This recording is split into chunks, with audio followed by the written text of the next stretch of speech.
I'm Karen Burniston, and today I've got a fun tutorial for how to use your Stampin' Up! Base Poppin' Cuts die a little bit differently to make a fun interactive card.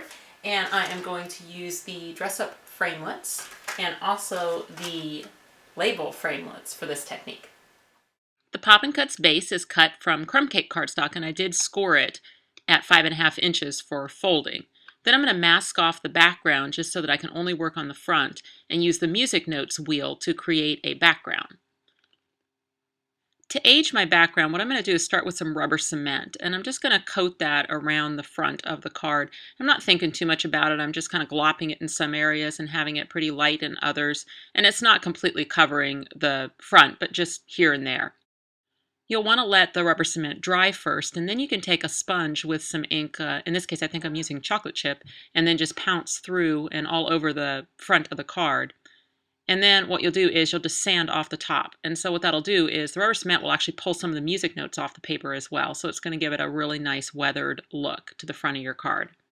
I'm going to use the Artistic Etchings stamp set, and I've gone ahead and stamped the Eiffel Tower in chocolate chip ink in the lower left corner. And then to turn my little medallion stamp into a ring, I'm going to add a 1-inch circle punch of Post-it note in the middle.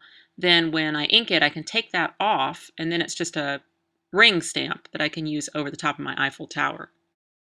I repeated that same ring stamp and then the crown in the upper right corner. And now I'm going to take the little leaves Sizzlet and cut it out of a Post-it note so that I can use that as a mask on the front of my card. And then I'll take a sponge and pounce the Always Artichoke ink color down through that mask. And then for some added texture, I'll use the Always Artichoke ink color again with one of the stamps from the Artistic Etchings, just to add a little texture to the leaves. And then I'll go ahead and repeat that same process on the other side of the card. And I'm just reusing the same mask and the same colors and the same stamp. I'm going to use the smallest of the framelits that's in the floral frames to cut some of those little small flowers out of designer series paper. This is the T for 2 paper. And then I'm just going to take my scissors and cut it into a spiral. And then the way I'll be able to wind these up to be a rose is you just take something to get you started on the outside of the spiral. I just used a little embossing tool. And then once I get it started, I can just roll it by hand. And the idea is just to roll the spiral up all the way until you get to the center, and then that will create a little spiral rose. I'm going to repeat this process and make 2 more of those roses, but I won't attach them to the card yet because I still need to run it through the Big Shot to add my label window on the front of the card. So what I'll do is I'll just put that label framelit on the front and then just use a Post-it note or some removable tape. I do want to cut only through the front of the card, so I'll need to open it up when I put it through the Big Shot machine. Now what I want to do is carefully turn that over, and before I've even removed the framelit, I can use a tape runner on the back of that label that's been cut. And I don't spare the adhesive, I really like it to stick. And then what I can do is I can close the card, and what it'll do is it'll attach that cut framelit inside the card exactly in the right position so that it will line up when the card is closed. I'm going to make a dress that's going to float in the card in that window. So the first thing I'm going to do is take 2 2.5-inch strips of designer series paper and glue them back to back so the dresses will be the same pattern on the front and the back. And then I'll just roll those through the Big Shot 3 times to be able to get enough dresses for this technique. Now you're going to need a cutting mat and a ruler and a craft knife, but don't be scared. This isn't really particularly hard. You just want to cut a slit up the middle of one of the dresses. Now how far? Don't do any measuring. Just take a look at mine. And then you're going to go off of that slit a little bit and cut another one. And then the 2 ends will allow that little piece to come out. So what you're looking for is a little box slit. And how wide is it? Enough for at least 3 layers of paper. Okay, so no measuring, just something like that. Then what you're going to do is you're going to use that dress as a guide for the second one so that you know where that slot starts. So I just want to do the 2 ends. And then what I'm going to do is I'm going to cut notches in that dress, and those notches are going to come up to those marks that I made with my craft knife so that I know that those 2 will fit together. So the notches will go into the slot. You can come up a little bit higher so that you have a little bit of looseness to it. You can even check it at this point. You're going to notch the bottom of the dress in first, and then you're going to have to roll down the top and get it through the slot, and then unfold it. Now it should be very loose. It should be just like that. If it's not loose, then you need to lengthen the slot or the notches.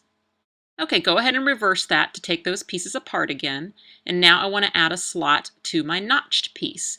Now, how long does it need to be? Doesn't really matter. It just needs to be between the notches in such a way that there's an area that stays connected. So we're not trying to cut the dress in half here. You're just trying to make another slot in the middle of the dress.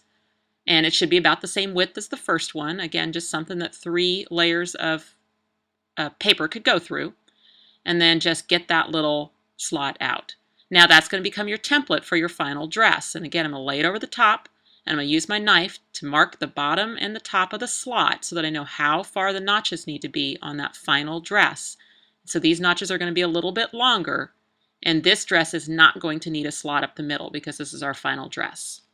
Now before I assemble the dress, I thought it'd be nice to sponge a little stripe across the dress on the front and the back. So I've done a little masking with the Post-it notes across all 3 dresses, pounced my Always Artichoke green ink right through it, and then I'll repeat that on the other side. You'll want some small glue dots up at the top of your first dress. That's the stationary dress, the one that just has 1 slot up the middle. And just attach that to the frame so that the dress itself is kind of floating over the opening. The second dress to go in is the one that has the notches and the slot. So I'll get the bottom of the dress into that notch into the slot first. Then I'm going to fold down that half of the dress and unfold it on the back. The final dress goes in the same way. Just make sure those slots are lined up, get the notches in, put the dress through, and unfold on the back. Now you can see how that works. As the card opens, then the dress just opens up as well. I'm going to use hot glue now to add my 3 spiral roses onto the card. And then I can always take a heat gun and blast it afterwards just to take off any glue strings that are still hanging out on the card. I also use some staples up at the top of that one stationary dress just to really hold it onto the card. And then I'm going to use the Framelit set to create a couple chocolate chip frames, and those will cover, on the left side, those will actually cover the back of the staples. The only thing missing on the card now is the greeting. I do like this wordplay stamp set, and I like that you're in my thoughts, you're in my heart. So I've used some chocolate chip ink and stamped that right into the card's interior, and you can see that the dress covers most of it up until you've opened the card. So now the card is done. I did use the Pop and Cut Space die, so it does have a built-in closure. And anytime it's open, the dress is just going to naturally want to expand. And it would look really cute sitting on the table.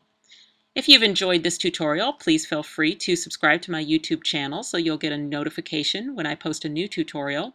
And you can always find ideas for using pop-up dies on my blog, KarenBurniston.com. Thanks for watching.